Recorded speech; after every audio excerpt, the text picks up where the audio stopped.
पंडित जी का चरणामृत महाराज जी का दूर से स्पर्श पता नहीं क्या क्या करने लगते व्यक्ति। सावधानी की बहुत आवश्यकता है हमें। जो व्यक्ति या जो संत या जो महात्मा या जो ब्राह्मण भगवान से ना जोड़ करके स्वयं से जोड़े तो समझ जाना चाहिए, सावधान हो जाना चाहिए कि यहाँ पर परमात्मा की कोई महिमा नहीं है।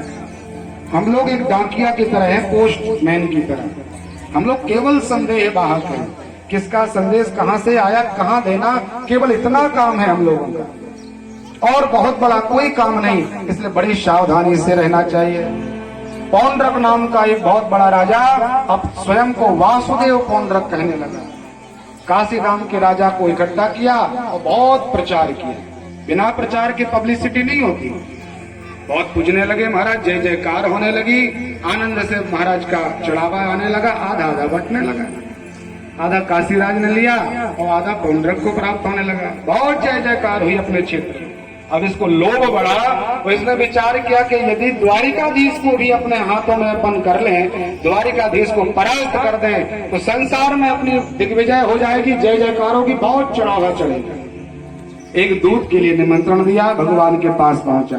परमात्मा को समाचार हुआ और उसमें लिखा था कि महाराज आप कोई भगवान नहीं हो, और सच्चे अर्थों में यदि कोई भगवान है तो वो पौंड्रक वासुदेव है। भगवान ने कहा ठीक है, हम मिलेंगे, कल चलते हैं अपन प्रातः। परमात्मा ने तैयारी की। यहाँ सुनिश्चित किया गया, पहले से समय निर्धारित हुआ कि भगवान इस समय प्रकट होंगे, यहाँ आएंगे, इस स्थान पर भगवान पधारेंगे, ऐसे ऐसे भगवान का विग्रह होगा।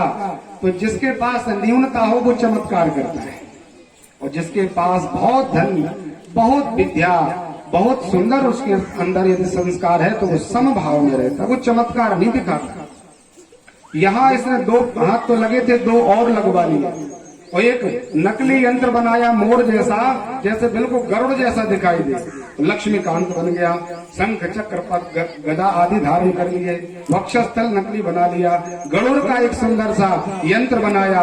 भगवान जैसे आप लोग बैठे, बीच में भगवान बैठ गए दर्शन करने के लिए कि भगवान का आगमन हो रहा है। द्वारिकाधीश भगवान स्वयं दर्शक हैं।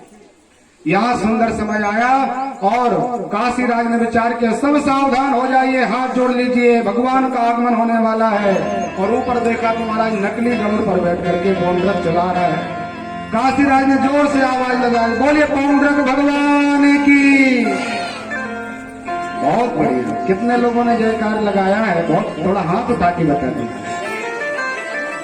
बिल्कुल संकोच मत करो, केवल हाथ उठा दीजिए। आवाज तो बहुत आई हमें।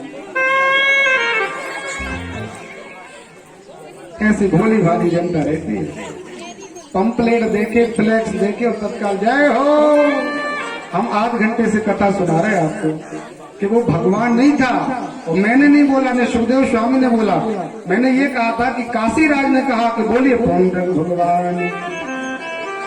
जनता कितनी सीधी साधी है, वो सत्यता नहीं देखती कि आखिर सत्यता कहाँ पर है, और तत्काल मंत्र मुग्ध हो जाती है, चढ़ाने लगती है महाराज जय हो।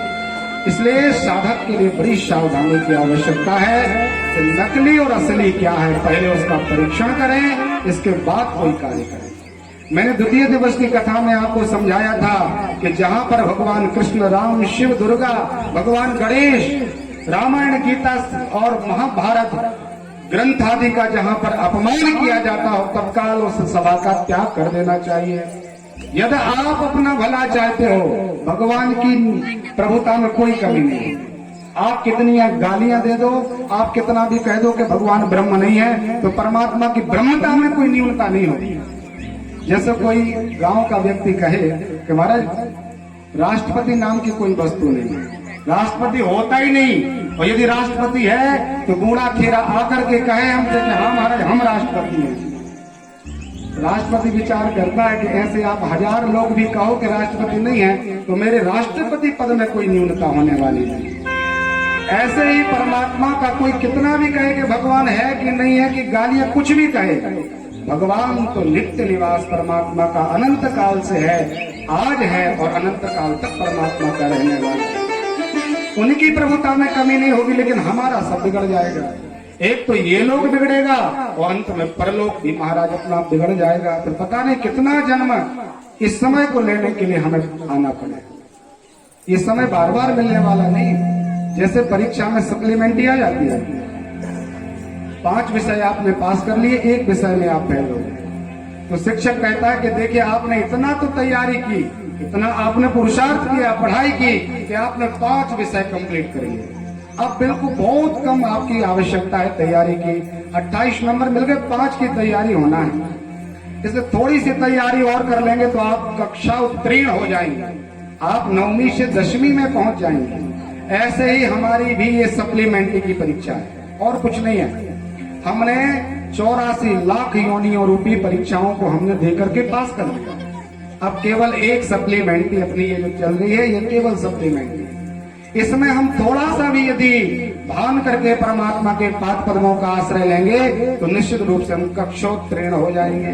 पर हमारी पुनः वही क्लास नहीं लगेगी। वो जो थोड़ा कायर होता है, जो लालची होता है, जो आलसी होता है, जिसको ज्ञान नहीं होता, वो सप्लीमेंट्री की विषय की तैयारी नहीं करता।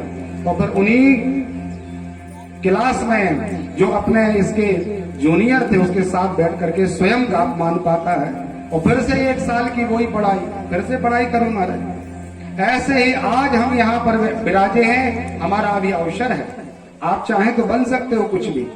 इसलिए ऐसा भाव होना चाहिए कि हमें फिर से उसी क्लास में ना जाना पड़े, कोई कक्षा हमारी फिर से प्रारंभ ना हो जाए।